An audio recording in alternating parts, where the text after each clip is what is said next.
बिस्मिल्लाहिर्रहमानिर्रहीम।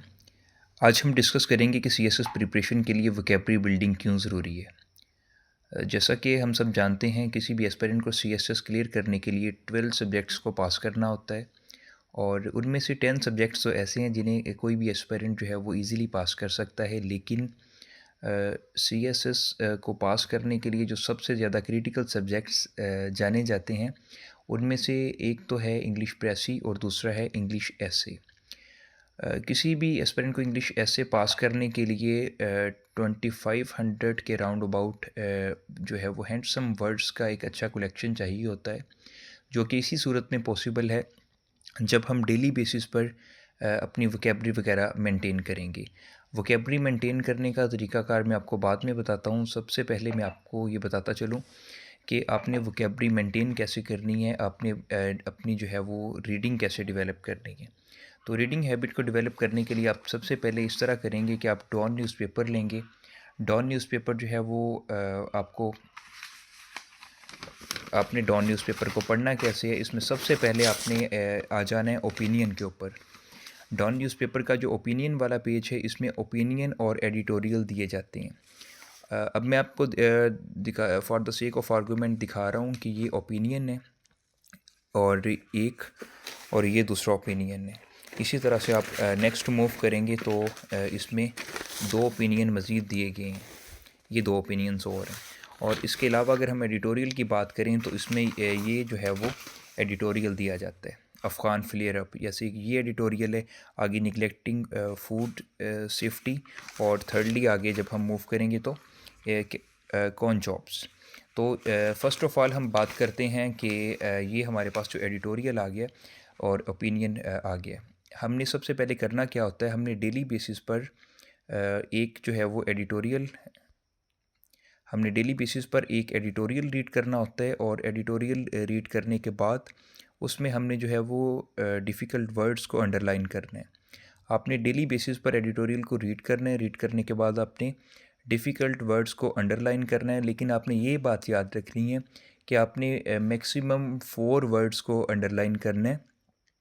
इससे ज़्यादा स्टार्टिंग में अगर आप जो है वो इससे ज़्यादा वर्ड्स को अंडरलाइन करेंगे तो फिर आपको उसे जो है वो याद करने में और उसे जो है वो डाइजेस्ट करने में काफ़ी डिफ़िकल्टी होगी। तो अब मैं आपको दिखाता हूँ कि ये जो है वो एक एडिटोरियल है अफ़गान फ्लेयर अप के नाम से। तो अफ़गान फ्लेयर अप के नाम से जो एडिटोरियल है, इसमें से मैंने 4 वर्ड्स को आज के दिन हाईलाइट किया है और वो मैं आपको वर्ड्स दिखाता हूँ। इनमें सबसे पहला वर्ड हमारे पास है फ्लेयर अप। फ्लेयर अप का मतलब है भड़क उठना या शिद्दत इख्तियार करना। अब इसमें वोकैबुलरी मेंटेन करने के लिए जो है वो सबसे पहले हमारे लिए ये बात ज़रूरी है कि हम इसका मेथड समझें, हमें वोकैबुलरी कैसे मेंटेन करनी है।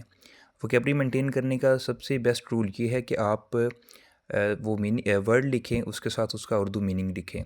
फिर उसका 2 वर्ड्स में जो है वो 2 to 3 वर्ड्स में इंग्लिश मीनिंग लिखें, 2 सिनोनिम्स लिखें, एक एंटोनिम लिखें और एक जो है वो एग्जाम्पल सेंटेंस बनाएं। फ़र्स्ट ऑफ़ ऑल हम बात करेंगे फ्लेयर अप की। फ्लेयर अप का मतलब होता है भड़क उठना या शिद्दत इख्तियार करना।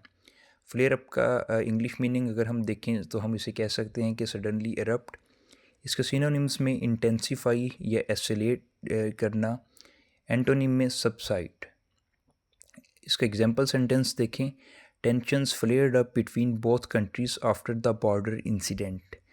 के बॉर्डर इंसिडेंट के बाद जो है वो सरहदी हादसे के बाद दोनों ममालिक के दरमियान तनाव जो है वो मज़ीद भड़क उठा या शिद्दत इख्तियार कर गया। आगे हमारे पास सेकंड वर्ड है फ्रेजाइल। फ्रेजाइल कहते हैं नहायत नाजुक या कमज़ोर को। फ्रेजाइल का मतलब है ईज़िली ब्रोकन, जो कि आसानी से टूट जाए। सिनोनिम्स में डेलिकेट या वल्नरेबल। एंटोनिम है इसका रेजिलिएंट।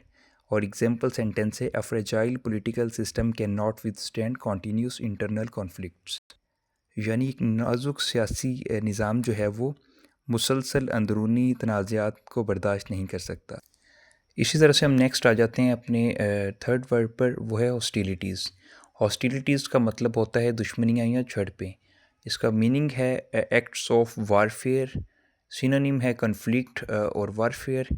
एंटोनिम है इसका ट्रूस। और एग्जाम्पल सेंटेंस बनेगा diplomatic efforts were made to end the hostilities between the neighbouring countries, कि हमसाया ममालिक के दरमियान झड़पों को ख़त्म करने के लिए सिफारती कोशिशें की गईं। आगे हमारे पास फोर्थ वर्ड है इंस्टिगेटिंग। इंस्टिगेटिंग का मतलब होता है भड़काना या उकसाना। मीनिंग इसका बनेगा प्रोवोकिंग एन एक्शन। सिनोनिम्स में आ जाएगा प्रोवोकिंग या एजिटेटिंग। प्रोवोक करना या एजिटेट करना भी उकसाना ही होता है। एंटोनिम इसका आ जाएगा डिसर्डिंग। और सेंटेंस इसका बनेगा example sentence the leader was accused of instigating the protest against the government.